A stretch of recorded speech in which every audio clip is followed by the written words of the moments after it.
Assalamualaikum. Santet Tali Gaib, sebuah treat berdasarkan kisah nyata yang dituliskan oleh Restu Iraatmaja. Ini dia selengkapnya.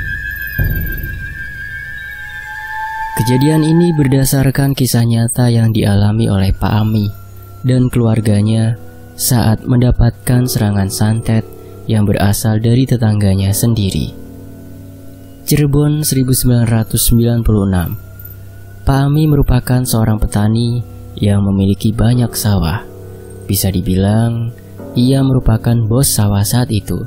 Dengan memiliki sawah yang luas, otomatis ia juga akan mendapatkan hasil panen yang sangat melimpah. Pak Ami memiliki seorang istri bernama Ibu Sari. Ia juga memiliki seorang anak bernama Kemala. Biasanya, Pak Ami berangkat pergi ke sawah pada pagi hari, tepat setelah sholat subuh. Selain Pak Ami, ada juga sawah milik orang lain. Sawah itu milik Pak Adi yang merupakan tetangga Pak Ami sendiri. Karena sawahnya bersebelahan, sehingga seringkali menimbulkan permasalahan yang sering terjadi. Permasalahan itu biasanya adalah pencaplokan tanah yang dilakukan Pak Adi terhadap lahan milik Pak Ami. Namun karena memang sifat Pak Adi yang licik, ia sengaja menaruh pasak dan mengubah pembatas lahan antara keduanya, sehingga lambat laun lahan Pak Ami akan terkikis habis sebab dirubahnya pembatas yang membatasi lahan keduanya.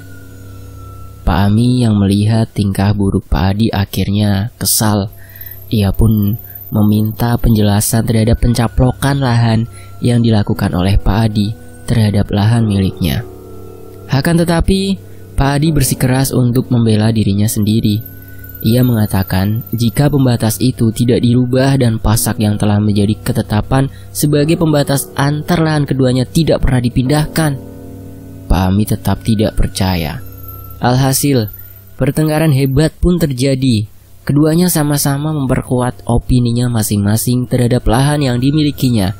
Sampai-sampai keduanya mengangkat arit dan hampir saja terjadi pertumpahan darah, saling bacok, sebelum akhirnya dilerai atau dipisah oleh warga yang melihat pertikaian keduanya.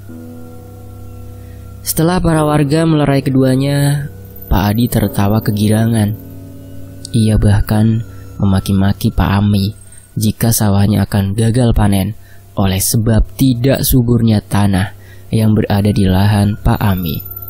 Yang lebih parah, Pak Adi bersumpah jika dirinya akan membunuh Pak Ami dengan cara apapun untuk mendapatkan lahan yang dimiliki oleh Pak Ami.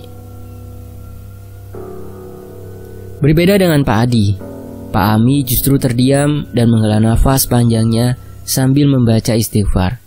Ia tahu jika ini adalah ujian terbesarnya agar tetap berperilaku sabar dan ikhlas. Malam harinya, Pak Ami menceritakan hal ini kepada Kemala dan juga Bu Sari. Keduanya pun sempat tak percaya jika Pak Adi masih melakukan kebiasaan lamanya, yaitu mengaku-ngaku lahan milik orang lain. Pak Ami pun diminta oleh istri dan juga anaknya untuk lebih berhati-hati lagi dan juga lebih waspada terhadap apa yang dilakukan oleh Pak Adi. Karena memang orang yang memiliki sifat penyakit hati akan sulit disembuhkan. Terlebih lagi, penyakit hati itu adalah dendam. Orang yang memiliki dendam akan melakukan hal apapun terhadap orang yang didendaminya. Hal ini menjadi suatu kewaspadaan terhadap Pak Ami sendiri dalam menyikapi permasalahan yang terus-menerus menimpa dirinya oleh karena ulah Pak Adi yang memiliki dendam tersebut. Serangan santet hari pertama. Kekhawatiran yang dirasakan oleh Kemala dan Bu Sari pun benar-benar terjadi. Tepat tengah malam, rumah Pak Ami mendapatkan serangan dari orang yang tidak dikenal. Pintu rumahnya dilempari telur busuk yang sangat banyak. Alhasil, suara dentuman kencang itu membuat Pak Ami dan keluarga terbangun dari tidur. Mereka bertiga pun langsung keluar dari kamar untuk memastikan suara yang terdengar sangat kencang dari depan pintu rumahnya. Begitu mereka membuka pintu rumah, mereka langsung menutup hidung dan merasakan mual yang begitu hebat. "Loh Pak, iki endok pungker. Ini telur busuk Pak. ucap Busari sambil menutup hidungnya dengan kerudung yang dikenakannya. Bukan hanya telur busuk saja yang berada di hadapan rumah Pak Ami, melainkan ada taburan beras berwarna kuning yang ditaburkan tepat beberapa meter di depan rumah Pak Ami. Pak Ami akhirnya mengecek sekitaran rumahnya. Ia ingin tahu siapa orang yang telah menyerang rumahnya dengan melemparkan telur busuk serta menaburi beras kuning di hadapan rumahnya. Ketika Pak Ami sedang mencari-cari orang sekitaran rumah, tiba-tiba Kemala berteriak histeris, "Ah, pocong!" Kemala langsung memeluk ibunya dan menutupi matanya dengan menggunakan kedua tangannya. Pak Ami langsung berlari ke arah Kemala dan menanyakan apa yang barusan terjadi. Kemala pun mengatakan kalau dirinya baru saja melihat beberapa pocong sedang berdiri tepat di halaman depan rumahnya. Jumlah pocong itu berkisar 5 dengan bentuk dan ukuran yang berbeda-beda. Mendengar hal itu, Pak Ami pun segera menyuruh anak dan istrinya untuk masuk ke dalam.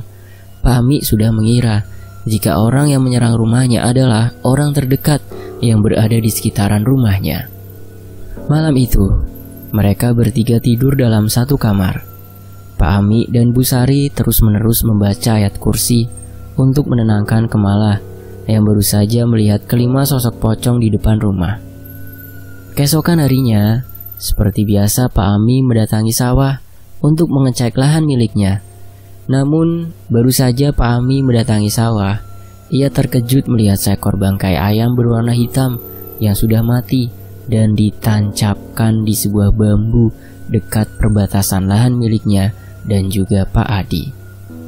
Darah dari bangkai ayam itu menetes deras ke arah sawah milik Pak Ami. Itu artinya ada seseorang yang baru saja menaruh bangkai ayam hitam itu. Orang pertama yang dicurigai Pak Ami adalah Pak Adi. Alasan ia mencurigai Pak Adi adalah karena Pak Adi tipikal orang yang pendendam. Sehingga ketika diri Pak Adi merasa ada seseorang yang tidak disukai, maka ia akan melakukan apapun untuk menjatuhkan mental orang yang tidak disukainya. Akhirnya Pak Ami pun langsung menuju ke rumah Pak Adi sembari membawa bangkai ayam berwarna hitam tersebut. Orang-orang yang berlalu lalang untuk pergi ke sawah pun merasa heran di saat Pak Ami membawa bangkai ayam hitam itu menuju rumah Pak Adi. Sesampainya di rumah Pak Adi, Pak Ami langsung menggedor-gedor rumah dan berteriak memanggil-manggil nama Pak Adi. "Adi, metu sira, keluar kamu!" teriak Pak Ami. Tidak berselang lama, Pak Adi pun keluar dengan wajah sumringah. "Anak apa ira undang-undang araisun? Ada apa kamu manggil-manggil nama aku?" kata Pak Adi. "Kamu kan yang melakukan ini?" tanya Pak Ami sambil menunjukkan seekor bangkai ayam berwarna hitam tersebut. Pak Adi hanya tersenyum, lalu tertawa kegirangan. Ia bahkan tidak memasang raut wajah penyesalan mengenai apa yang ia lakukan terhadap Pak Ami. Pak Ami yang melihat tingkah aneh dari Pak Adi merasa keheranan. Ia pun langsung melemparkan bangkai ayam itu tepat di kaki Pak Adi sembari berkata, "Aja ganggu kita maning, jangan ganggu aku lagi," ucap Pak Ami kepada Pak Adi. Pak Ami pun langsung meninggalkan Pak Adi yang masih berdiri sambil menendang-nendang kepala bangkai ayam itu. Namun sebelum Pak Ami pergi, Pak Adi memberikan ancaman kepada Pak Ami. "Nyawamu ada di tanganku," ancam Pak Adi. Pak Ami yang mendengar itu terus berjalan meninggalkan Pak Adi. Ia masih menyumpahinya serta memaki-maki keluarga Pak Ami. Pak Ami tidak meladeni apa yang dikatakan oleh Pak Adi, karena ia ingat akan pesan istri dan juga anaknya terkait perilaku Pak Adi yang memang sudah tidak baik. Malam harinya, saat keluarga Pak Ami sedang tertidur, tiba-tiba Kemala terbangun dari tidur. Ia terbangun karena bermimpi buruk yang sangat aneh. Di dalam mimpi, Kemala melihat seseorang yang mendatangi rumahnya dan mengatakan, "Bapakmu akan mati." Keringat Kemala bercucuran dengan deras. Ia khawatir dengan bapaknya karena perkataan orang asing yang ia temui di dalam mimpi. Kemala pun segera menuju ke kamar kedua orang tuanya untuk memastikan keadaan bapaknya yang sedang tertidur di dalam kamar. Setelah memastikan keadaan orang tuanya baik-baik saja, Kemala pun menuju kamar untuk tidur kembali. Serangan santet hari kedua. Keesokan harinya, Pak Ami berangkat menuju ke sawah. Namun sesuatu yang tidak terduga terjadi secara cepat. Tiba-tiba, Pak Ami terjatuh sambil tangannya memegangi dada sebelah kirinya. Bu Sari yang melihat itu langsung meminta tolong kepada warga sekitar untuk membawakan Pak Ami ke rumah sakit terdekat. Saat berada di rumah sakit, Pak Ami langsung dibawa ke ruang IGD untuk mendapatkan perawatan yang lebih intensif. Akan tetapi, keanehan terjadi. Dokter yang memeriksa Pak Ami tidak menemukan satu penyakit yang diderita Pak Ami. Karena itu, dokter hanya menyarankan kepada Pak Ami untuk lebih banyak istirahat. Selain itu, dokter juga memberikan obat khusus untuk Pak Ami. Setelah itu, Pak Ami pun dibawa pulang kembali ke rumah. Bu Sri dan Kemala juga merasakan ada sesuatu yang aneh terkait penyakit yang diderita oleh suaminya. Ia sendiri paham betul jika suaminya tidak memiliki riwayat penyakit apapun. Saat tiba di rumah, Pak Ami langsung dibawa ke kamar untuk beristirahat. Akan tetapi, entah mengapa tiba-tiba Pak Ami berteriak-teriak seperti orang kesurupan. Bu Sri yang melihat itu merasa takut dan kembali melaporkan hal ini kepada warga serta kiai setempat untuk meminta pertolongan. Sesampainya di dalam rumah, mereka semua terkejut di saat melihat Pak Ami sedang mencekek Kemala ke tembok, dan dengan seketika tatapan Pak Ami berubah seperti layaknya pembunuh. Bu Sari berteriak histeris di saat suaminya sedang mencekek anaknya sendiri. Kiai yang sempat diundang oleh Bu Sri langsung turun tangan dan meminta para warga untuk melepaskan cekikan yang diarahkan Pak Ami terhadap Kemala. Setelah cekikan itu berhasil dilepas, Pak Ami pun langsung diikat di tempat tidur dengan menggunakan tali. Kiai itu langsung mengetahui jika Pak Ami sedang terkena santet jenis tali gaib. Santet tali gaib adalah santet yang dapat mengontrol korbannya dan membuat korban menjadi depresi dan gila. Santet ini juga sangat berbahaya karena bisa melukai orang-orang yang berada di sekitaran. Dengan cepat kiai itu akhirnya meruqyah Pak Ami dan membacakan ayat-ayat ruqyah. Saat dibacakan ayat-ayat ruqyah, jin yang merasuki tubuh Pak Ami memberontak. Kiai itu meminta kepada jin yang merasuki tubuh Pak Ami untuk keluar. Namun jin itu menolak untuk keluar sembari menjulurkan lidahnya. Terjadilah percakapan di antara keduanya yang membongkar terhadap siapa pelaku yang menyayat Pak Ami dengan santet jenis tali gaib tersebut. "Siapa tuanmu?" Jin yang merasuki tubuh Pak Ami hanya tertawa sembari menjulurkan lidahnya. Kiai itu kembali membacakan ayat ruqyah, dan dengan paksa ia mengeluarkan jin itu dari tubuh Pak Ami. Alhasil, jin yang merasuki tubuh Pak Ami kalah. Kekalahan jin ini ternyata berdampak pada tuanya, karena jika jin itu kalah, tuanya juga bisa terkena dampak dari kekalahan tersebut. Dan resiko dari kekalahan tersebut adalah kematian dari tuanya. Setelah 2 jam lamanya Pak Ami diruqyah, akhirnya Pak Ami siuman dan sadar kembali. Namun bersamaan dengan itu, terdengar suara lelayu, berita kematian, dari musola terdekat. Ternyata orang yang baru saja meninggal dunia adalah Pak Adi. Orang-orang yang berada di rumah Pak Ami langsung terkejut mendengar lelayu sesaat setelah Pak Ami kembali siuman. Dan benar saja apa yang diperkirakan kiai tersebut. Jika yang menyerang Pak Ami adalah Pak Adi, para warga pun langsung berbondong-bondong menuju rumah Pak Adi. Akan tetapi, hal yang aneh kembali terjadi. Jasad Pak Adi sudah membusuk seperti orang yang sudah lama meninggal. Bukan hanya itu, kedua matanya sulit untuk terpejam dan mulutnya sulit tertutup.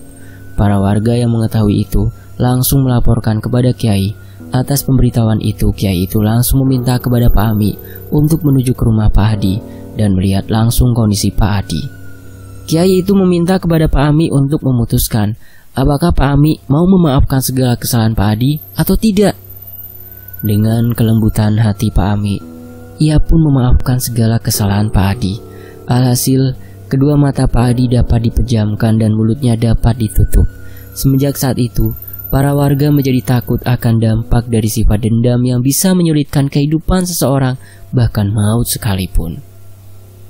Pelajaran yang didapatkan dari kisah nyata ini adalah jangan sekali-kali berlaku dendam kepada siapapun dan jangan mengambil hak yang bukan milik kita, karena itu termasuk tindakan zalim yang tidak disukai Tuhan, bahkan alam sekalipun.